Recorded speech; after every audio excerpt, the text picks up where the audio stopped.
เคยตั้งคำถามกับตัวเองบ่ว่าคนเฮานี่มันสร้างขึ้นมาจากหยังหรือเป็นหยังคนเฮาคือมีการขยายตัวเติบใหญ่ขึ้นหรือบางคนเป็นหยังเกิดมาคือมีโรคนั้นโรคนี้หรือเป็นหยังคนเฮาคือมีพัฒนาการขยายตัวบ่เท่ากันการที่เฮาจะเข้าใจเรื่องพวกนี้เฮาต้องมารู้จักก่อนว่าเซลล์หรือภาษาลาวเฮาฮ้องจุลังนั่นแหละมันแม่นหยังเซลล์ก็คือหัวหน่วยน้อยสุดของสิ่งที่มีชีวิตคือร่างกายของคนเฮานี่ประกอบด้วยหลายๆล้านเซลล์นับบ่ถ้วนซึ่งหลายๆเซลล์อยู่ร่วมกันและเฮ็ดหน้าที่ของมันเฮาฮ้องว่าเนื้อเยื่อหรือว่าทิชชู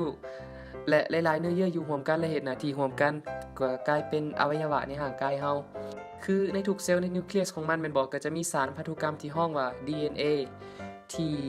เป็นโมเลกุลสายยาวประกอบด้วยนิวเคลีโอไทด์เบสมาต่อกันซึ่งการที่จะแบ่งเซลล์เพื่อให้เซลล์อื่นมีข้อมูลพันธุกรรมอันเดียวกันเซลล์ก็จำเป็นต้องมีการจำลองสายของ DNA ขึ้นมาอีกสายหนึ่งแม่นบ่ในกระบวนการที่ชื่อว่า replication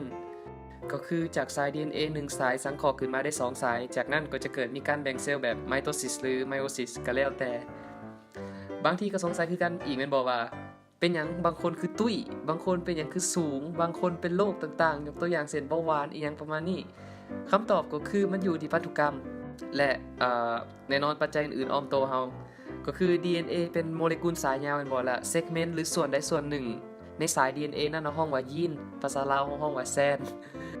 ยีนก็คือหัวหน่วยควบคุมลักษณะทางพันธุกรรมต่างๆของร่างกายโดยการแปลรหัสจาก DNA ให้กลายเป็นโปรตีนก็คือยกตัวอย่างเด้อส่วนนี้ของ DNA บ่เฮาฮ้องว่ายีนบังเอิญว่ายีนตัวนี้น่ะนำเอาไปแปลรหัสแล้วได้เป็นโปรตีนที่เฮ็ดหน้าที่เป็นฮอร์โมนยกตัวอย่างคืออินซูลินก็คือเฮ็ดหน้าที่ควบคุมระดับน้ำตาลในเลือดหรืออีกตัวอย่างหนึ่งก็คือ growth hormone โซมาโตโทรปินเป็นบ่ที่เฮ็ดหน้าที่กระตุ้นให้มีการขยายตัวมีการแบ่งเซลล์เพิ่มขึ้นบัดนี้ลองตั้งสมมุติเบิ่งว่าถ้าสมมุติบางคนแม่นบ่มียีนพวกนี้หรือว่ามันมีการเข้ารหัสที่ผิดปกติเฮ็ดให้การแปลรหัสเป็นโปรตีนน่ะบ่ถูกต้อง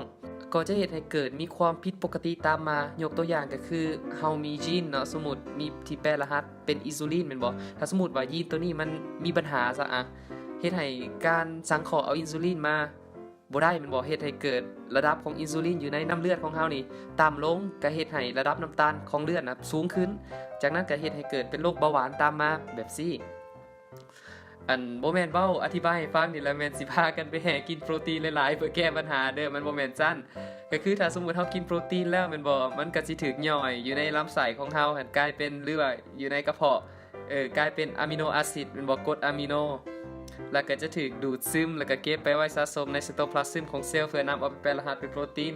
คือให้เข้าใจเบิ่งว่าอะมิโนแอซิดหรือกรดอะมิโนน่ะบางชนิดร่างกายเฮาก็สามารถสังเคราะห์ได้ร่างกายบางอันร่างกายเฮาก็บ่สามารถสังเคราะห์ได้คือต้องได้รับจากสารอาหารเท่านั้น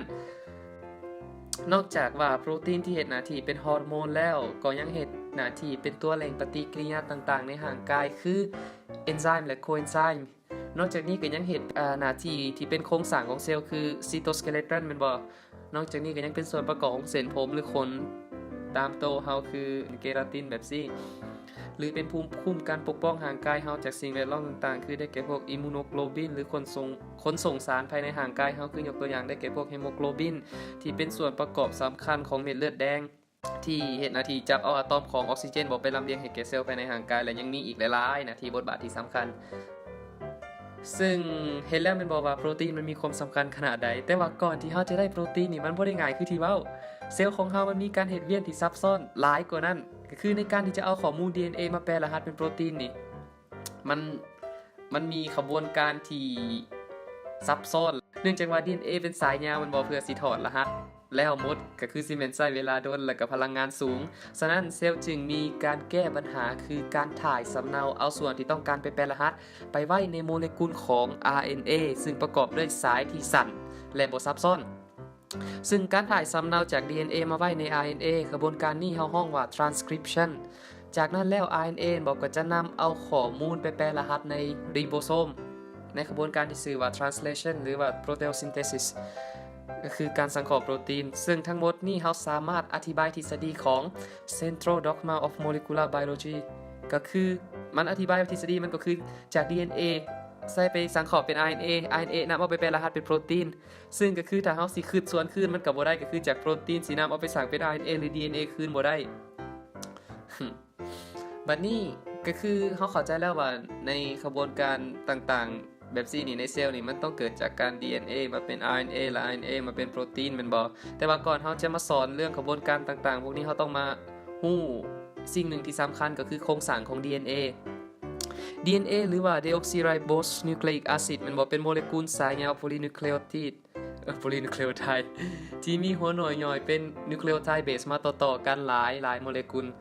ซึ่งนิวคลีโอไทด์เกิดจากการ esterification ของฟอสเฟตกับนิวคลีโอซิดก็คือนิวคลีโอซิดนี่มันแม่นการรวมเสื่อมกันของโมเลกุลน้ำตาลเดออกซิไรโบสอยู่ใน DNA หรือว่าไรโบสอยู่ใน RNA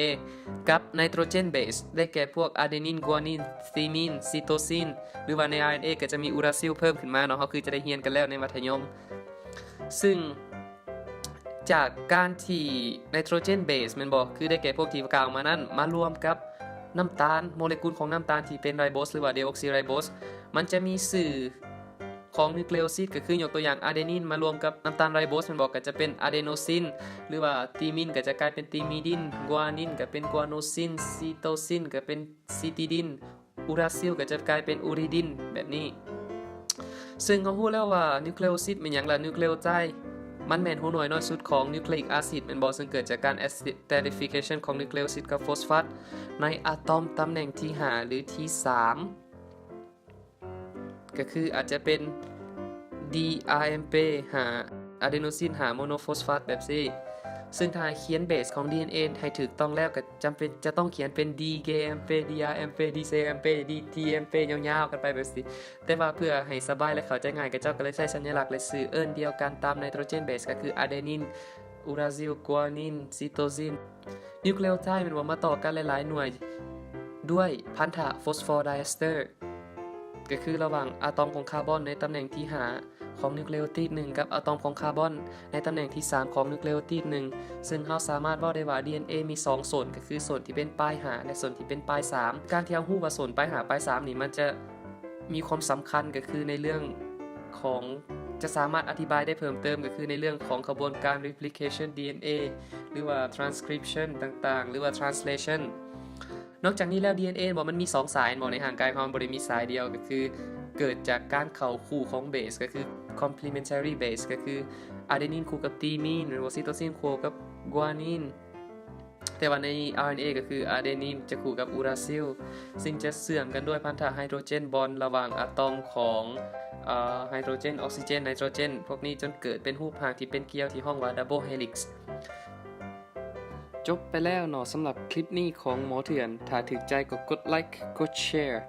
คลิปนี้และที่สำคัญอย่าลืม subscribe เพื่ออัปเดตข้อมูลคลิปใหม่ๆหรือท่านสามารถติดตามได้ที่2ทางเพจใน Facebook ก็คือ Mr. Quacky เดี๋ยวสำหรับคลิปนี้เฮาลากันไปก่อนพบกันใหม่ในคลิปใหม่บ๊ายบาย